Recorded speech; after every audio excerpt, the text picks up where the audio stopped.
À Phnom Penh, on a réouvert non seulement les écoles et les lycées, mais aussi l'école des beaux-arts. Le matin, on apprend les matières artistiques. L'après-midi, on suit le même programme scolaire que dans les autres écoles.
Plus de 80% des artistes de l'ancien régime ont été massacrés par le régime de Pol Pot.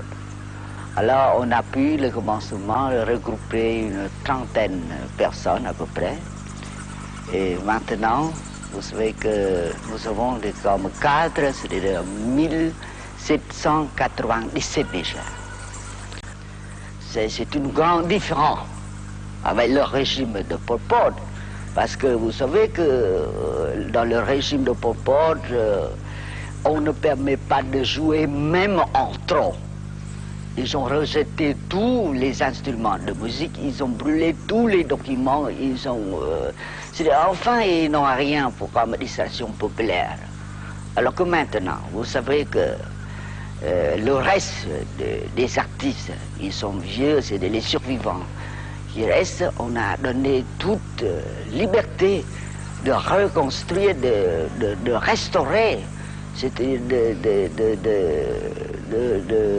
faire revivre tous les arts traditionnels, folkloriques.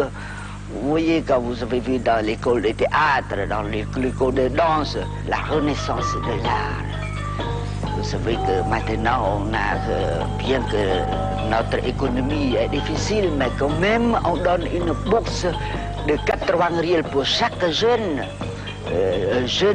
élève de l'école des arts, les arts plastiques, les arts chorégraphiques, la musique, le chant.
Pol Pot, vous avez été déporté comme la population de Phnom Penh? Oui, mon sort c'est comme les autres Cambodgiens.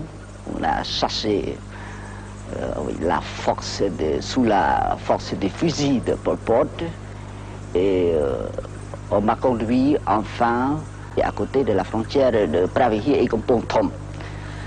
Là aussi, on cherche beaucoup de motifs pour me tuer. Avant tout, il m'accuse d'être des grands fonctionnaires de l'ancien régime.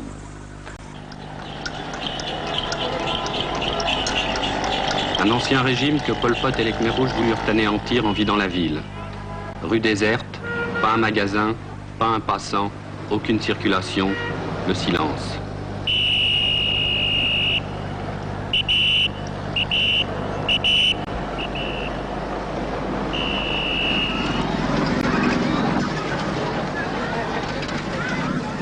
Sur les trottoirs et dans la plupart des rues, les Khmers rouges avaient planté des bananiers pour rendre la ville à la campagne, pour lui faire expier ses fautes, lui faire expier les ors et la magnificence et le pouvoir personnel de Sihanouk, pour lui faire expier la vénalité, la corruption du régime de Lon Nol inféodé aux Américains. Ce fut l'anéantissement d'une ville qui comptait plus de malheureux que de corrompus, ce fut la déportation et le massacre d'un peuple.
Le 7 janvier 1979, les Khmers rouges furent chassés du pouvoir. Aujourd'hui, Phnom Penh laisse son armée et les Vietnamiens se battent aux frontières contre les débris des forces Khmers rouges.